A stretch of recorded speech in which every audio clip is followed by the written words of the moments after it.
বড় একটা সুন্দর হয়েছে যে একটা পার্টে পুরোটা থাকলো আর একটা পার্ট একদিকে লাভ একদিকে ক্ষতি। দুটো বেশ ভালোই হয়েছে, খারাপ লাগছে না, মানে গোছানো ছিল। সাউন্ডের ভেরিয়েশনটা করতে হবে, অর্থাৎ আরো একটু লাউডলি বলতে হবে। আচ্ছা, আর একটা সমস্যা হতে পারে, এটা 10 মিনিট হয়ে গেছে। হ্যাঁ, তুমি অনেকটা গুছিয়ে বলতে গিয়ে সুন্দর করে বোর্ড করতে গিয়ে যে টাইমটা লাগিয়েছো এই টাইমটা তুমি পাবে না। এটা one type of case study, একটা কেস হয়েছে সেটার থেকে তুমি লাভ ক্ষতি আসছো, ঠিক আছে? তাহলে ছোট হবে জিনিসটা একসাথে বললে।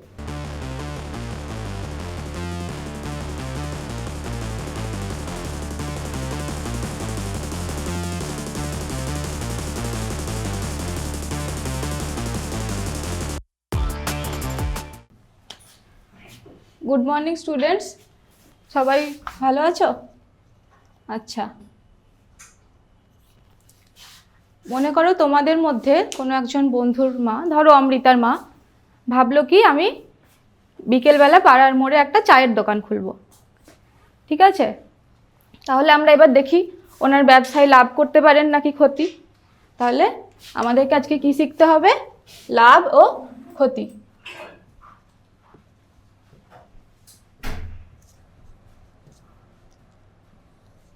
তো ব্যবসায় লাভ হচ্ছে না ক্ষতি হচ্ছে সেটা জানার জন্য আমাদেরকে দুটো জিনিস আগে জানতে হবে। সে দুটো কি? ক্রয় মূল্য বা কস্ট প্রাইস এবং বিক্রয় মূল্য বা সেলিং প্রাইস। আচ্ছা, ক্রয় মূল্য কি? ক্রয় মূল্য মানে ব্যবসা শুরু করার জন্য আমরা যে টাকাটা ইনভেস্ট করি, বা ব্যবসা শুরু করার জন্য তো কিছু জিনিস কিনতে হয় আমাদেরকে আগে, তো সেটা আমরা যে দাম দিয়ে কিনি সেটা হচ্ছে ক্রয় মূল্য। আর সেলিং প্রাইস বা বিক্রয় মূল্য কি? বিক্রয় মূল্য মানে হচ্ছে আমরা কোনো একটা নির্দিষ্ট সময়ের পরে হিসাব করব যে আমাদের জিনিসগুলো কত টাকায় বিক্রি হলো, সেটা হচ্ছে আমাদের বিক্রয় মূল্য। তো আমরা মনে করি উনি লাগিয়েছিলেন ব্যবসা শুরু করার জন্য 1000 টাকা, তাহলে ওনার ক্রয় মূল্য বা কস্ট প্রাইস কত হলো? 1000 টাকা। তারপর আমরা এক সপ্তাহ পর হিসাব করলাম যে উনি বিক্রি করেছেন সেটা 1200 টাকায়। আচ্ছা, তাহলে এখানে বলো তো, উনি ব্যবসা শুরু করার সময় 1000 টাকা লাগালেন, কিন্তু দেখলেন যে 1200 টাকা পাচ্ছেন, তাহলে কম পেলো না বেশি পেলো? যেটা লাগিয়েছিলেন তার থেকে বেশি পেলো, অর্থাৎ তিনি লাভ করলেন। তাহলে যখন কস্ট প্রাইস সেলিং প্রাইসের থেকে ছোট হবে তখন আমরা বলবো কি উনি লাভ করেছেন। কত টাকা লাভ করেছেন? উনি যত বেশি টাকায় জিনিসগুলো বিক্রি করতে পেরেছেন সেটাই ওনার লাভ। তাহলে লাভটাকে আমরা কি বলবো? লাভ সমান বিক্রয় মূল্য মাইনাস ক্রয় মূল্য। এখানে ওনার বিক্রয় মূল্য কত? 1200 টাকা, আর ক্রয় মূল্য 1000 টাকা। তাহলে উনি কত টাকা লাভ করলেন বলো? 200 টাকা, ঠিক বলেছো। আচ্ছা, উনি লাভ করেছেন দেখে তোমাদের আর একজন বন্ধুর মা, ধরো শ্রীময়ীর মা, তিনি ভাবলেন কি আমিও দোকান করি, আমিও ব্যবসা শুরু করব। কিন্তু উনি ভাবলেন আমি চায়ের সাথে চপেরও ব্যবসা করব, তার জন্য আমি দ্বিগুণ টাকা ইনভেস্ট করব। উনি কি করলেন? ওনার ক্রয় মূল্য হলো, বা উনি যে টাকার জিনিস কিনলেন সেটা হলো 2000 টাকা। তারপর সপ্তাহের শেষে যখন উনি হিসাব করছেন বিক্রয় মূল্য বা ওনার জিনিসগুলো কত টাকায় বিক্রি হলো, তখন তিনি দেখছেন তার বিক্রয় মূল্য হচ্ছে 1500 টাকা। আচ্ছা দেখো, অমৃতার মায়ের বিক্রয় মূল্য কত ছিল? 1200 টাকা। ওনার কত? 1500 টাকা। তাহলে 300 টাকার বেশি বিক্রি হলো। তাহলে কি ওনার 300 টাকা লাভ বেশি হলো? না, 300 টাকা লাভ বেশি হয়নি। আমরা অন্যের বিক্রয় মূল্যের সাথে নিজের বিক্রয় মূল্যের তুলনা করব না। আমরা কি করব? নিজের ক্রয় মূল্যের সাথে নিজের বিক্রয় মূল্যকে তুলনা করব, তবেই আমরা বুঝতে পারবো আমাদের লাভ হলো না ক্ষতি হলো। আচ্ছা, এখানে বলো ক্রয় মূল্য বেশি না বিক্রয় মূল্য বেশি? উনি ইনভেস্ট বেশি করেছিলেন, তাহলে যখন ক্রয় মূল্য বিক্রয় মূল্যের থেকে বেশি হবে তখন আমাদের কি হবে? ক্ষতি হবে। তাহলে এখানে কত টাকার ক্ষতি হলো? ওনার ক্ষতি হলো ক্রয় মূল্য মাইনাস বিক্রয় মূল্য, অর্থাৎ কত বলো? ক্রয় মূল্য কত? 2000 টাকা। আর বিক্রয় মূল্য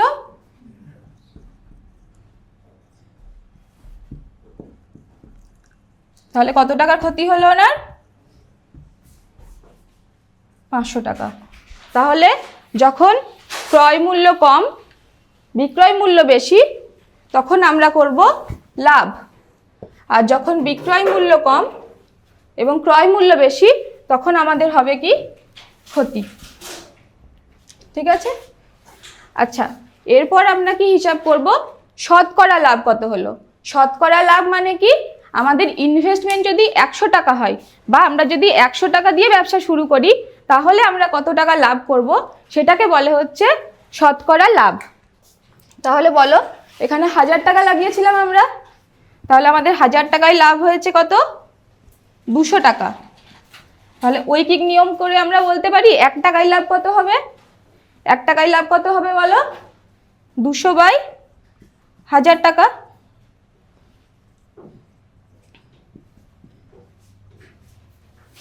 আর যদি আমরা 100 টাকা লাগাতাম তখন আমাদের লাভ কত হতো? 200/1000 গণিত 100। আচ্ছা দেখো, এই 200টা আমাদের কি ছিল? 200টা ছিল আমাদের মোট লাভ, তাই তো? আর 1000টা ছিল আমাদের ক্রয় মূল্য। তাহলে আমরা এখন থেকে প্রত্যেকটা অঙ্ক 3 লাইনের ঐকিক নিয়মে না করে কি করব? আমরা এটার ফর্মুলা দিয়ে করব। শতকরা লাভের ফর্মুলা কি হলো? শতকরা লাভ সমান, এটা কি ছিল? আমাদের মোট লাভ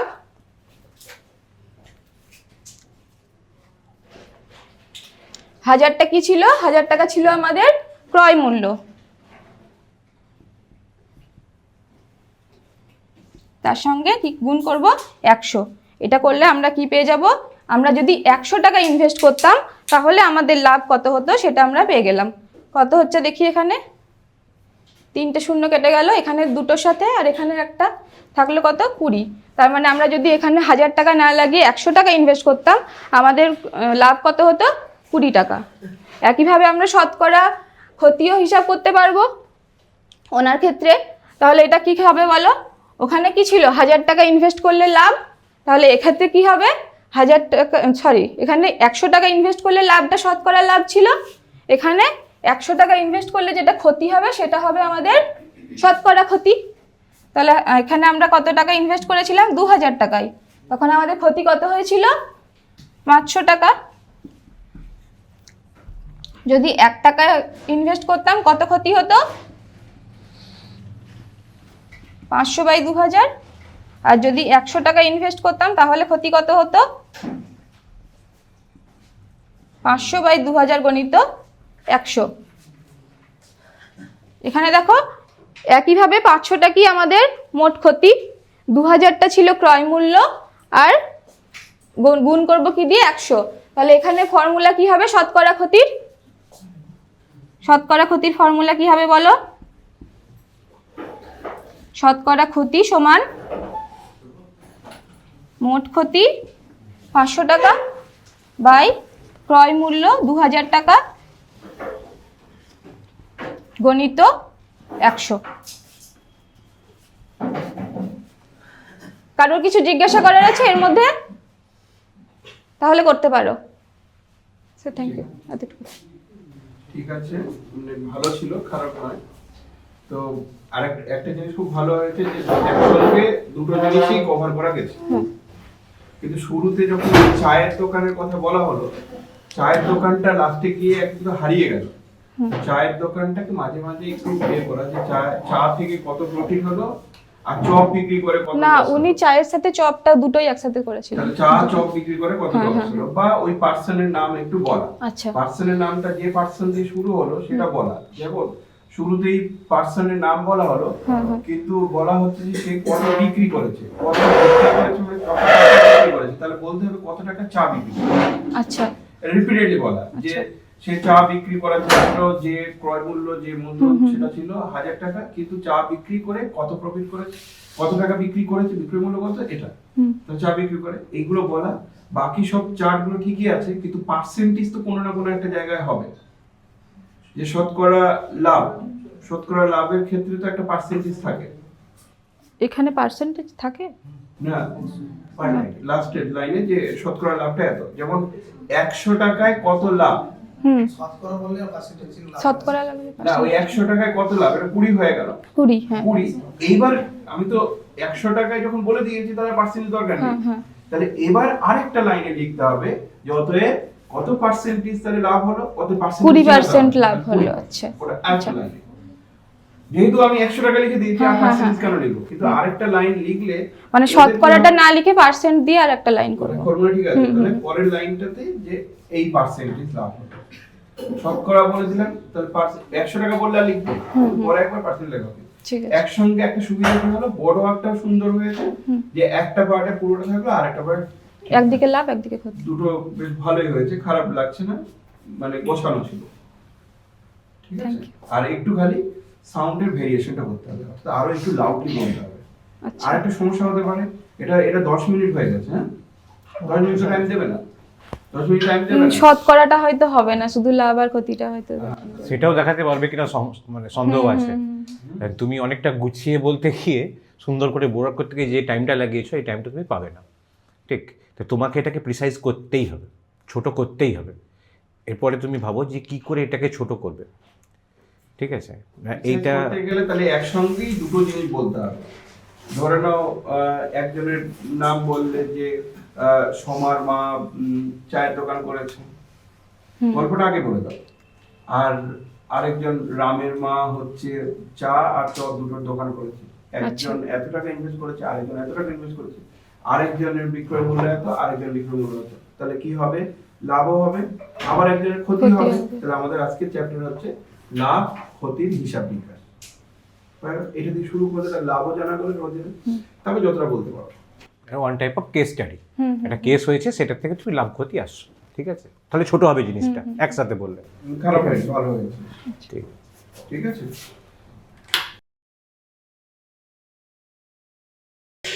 সমাপ্তিধর বাড়ি কোথায়? মুর্শিদাবাদ। মুর্শিদাবাদ। মুর্শিদাবাদে কোথায়? মুর্শিদাবাদ জেলার মুনিয়াডিহি বলে একটা গ্রাম আছে, ডাকবাংলা ব্লক। থানা কোথায়? থানা বড়োয়া। বড়োয়া থানা। এখানে কোথায়, মানে কলেজ? এখানে কলেজ এখানে বেথুন কলেজ থেকে আমি গ্র্যাজুয়েশন করেছি 2022-এ। তারপর 22-24 আমি বিএড করেছি বাবা সাহেব আম্বেদকরের আন্ডারে। মাস্টার্স হয়নি এখন? না, মাস্টার্স নেই। তুমি পড়িয়েছো profit and loss. Profit and loss কেন কস্ট প্রাইসের উপর ক্যালকুলেট করা হয় পার্সেন্টেজটা? সেলিং প্রাইসের উপর করলে কি প্রবলেম হতো, বা কেন করা হয় না সবসময় ক্রয় মূল্যের উপর? কেন? কারণ ক্রয় মূল্যটা হচ্ছে যেটা আমরা লাগাচ্ছি ব্যবসা করতে, যেটা তো সেটাকে আমরা মেন ধরে নিচ্ছি যে ওটাই আমাদের মূলধন।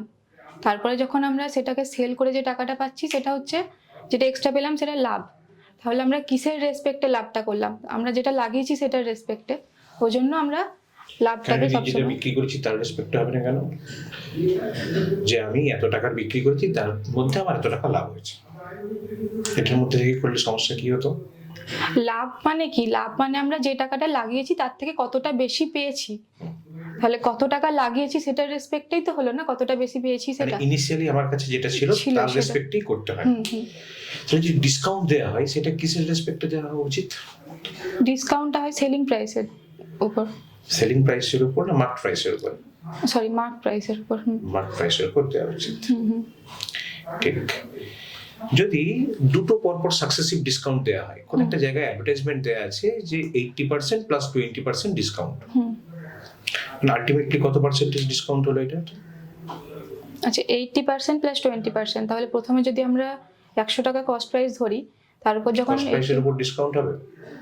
আচ্ছা, মার্ক প্রাইস যদি আমরা 100 টাকা ধরি, তাহলে তার উপর 80% যদি ডিসকাউন্ট দিয়ে আমাদের থাকলে কত, তাহলে 20, তখন সেলিং মার্ক প্রাইস হয়ে গেল 20।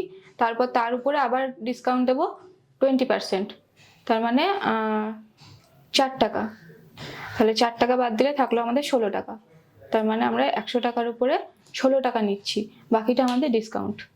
তাহলে আলটিমেটলি কত ডিসকাউন্ট হলো? 84। Thank you, 84%, very good. আচ্ছা, যদি এরকম হয়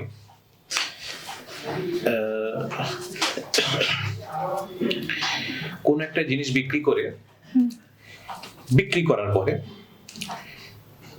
20% তার লস হয়েছে।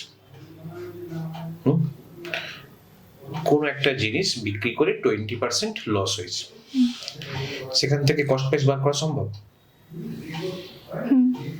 কি করে পাওয়া যাবে? মানে সেলিং প্রাইস বলে দিয়েছি, সেখান তখন থেকে সেলিং প্রাইসটা 100 ধরে নেব, তারপর তার লস হয়েছে 20%, তার মানে সে বিক্রি করেছে সেটা কত টাকায়? আচ্ছা না, কস্ট প্রাইসটা তাহলে 100 ধরে নেব।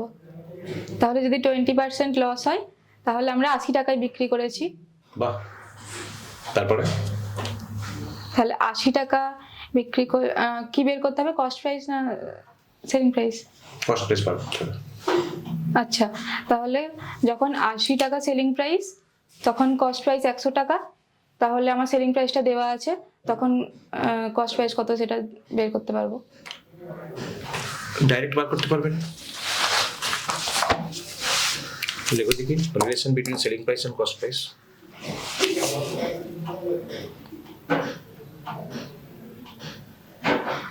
SP that is equals to Selling price. CP plus profit। এটা ঠিক লিখেছি আমি? মানে ঠিক বলেছি? যেখানটায় প্রফিট লেখা আছে সেখানটায়, হ্যাঁ, ওই সিপির নিচে সিপি লেখো। প্রফিটের জায়গায় কি লিখতে পারবে বলো তো? মানে বলে দিয়েছে 4%, 6%, 7%, 8%, 10% প্রফিট। প্রফিটের জায়গায় কি লিখতে পারবে? যত পার্সেন্ট সেটা লিখবো সিপি দিয়ে। তো প্রফিটটা তোমাকে লিখতে হবে, বলো সেটা কি লিখবে, লেখো। প্রফিটের মানে কত পার্সেন্ট প্রফিট ধরবো? ধরে নাও P%। কত? P। তাহলে P into cost price by 100। Okay, এই কোশ্চেন থেকে আমি সিপিটাকে কমন নিতে পারবো? পারবো। 1 প্লাস P বাই 100। লেফট সাইডে SP আছে না? লেখো SP।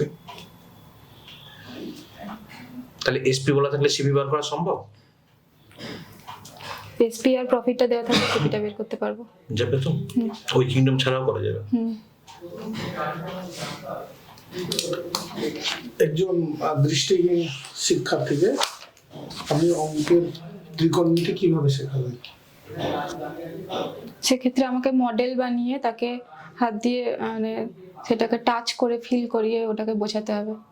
যেহেতু দেখতে পায় না, সেটাকে টাচ করিয়ে ফিল করে মানে জিনিসটা বলে দিতে হবে আমাকে, যেটা এরকম ওটা এরকম। একজন পিছিয়ে পড়া স্টুডেন্ট রেমেডিয়াল ক্লাস তাকে দেওয়ার জন্য ব্যবস্থা করা হয়েছে, আপনি সেক্ষেত্রে দায়িত্বপ্রাপ্ত। তাহলে আপনি প্রথম কি করবেন রেমেডিয়াল ক্লাস নেওয়ার জন্য? প্রথমে আমাকে দেখতে হবে যে সে পিছিয়ে পড়েছে বলতে সে কোন ব্যাপারে পিছিয়ে পড়েছে, মানে তার দুর্বলতাটা কোথায় সেটা আমাকে আগে খুঁজে বের করতে হবে, চিহ্নিত করতে হবে। তারপরে আমাকে সেটার উপরে কাজ করতে হবে। মানে কি পরিকল্পনা করবেন? এটা চিহ্নিত করলেন যে কোন হ্যাঁ, একটা মানে যেটা চিহ্নিত হলো সেটার উপর যেভাবে করা যায়। না, আপনি তো ভালো যখন পড়িয়েছিলেন প্রথম ভালো করে পড়িয়েছিলেন, গোটা ক্লাসে সবাই বুঝেছে, দুটি ছেলে বুঝতে পারেনি। তাহলে আপনি চিহ্নিত করলেন ওরা ওই জায়গাটা বুঝতে পারেনি, তাহলে আমাকে আরেকটা অল্টারনেটিভ ইন্টারেস্টিং ওয়ে খুঁজতে হবে, যে অন্যভাবে বললে যদি বুঝতে পারে, আরো বেশি বাস্তব উদাহরণ দিয়ে বোঝাতে হবে তাকে। যেমন এরকম ধরুন কোন একটা ত্রিকোণমিতির কোন একটা কিছু পড়া থেকে আপনি বাস্তব উদাহরণ কি কি আনতে পারবেন? ত্রিকোণমিতি পড়াতে গেলে সমকোণী ত্রিভুজ আনতে হবে। তাহলে আমি যেটা দেওয়ালে মই লাগানো একটা উদাহরণ হতে পারে, আর একটা হতে পারে কি পার্কে একটা স্লাইড থাকে, সেই স্লাইডটার সাথে যেটা পিলারের সাহায্যে সাপোর্ট দেওয়া থাকে আর তার বেস, এই তিনটের মধ্যে সম্পর্ক।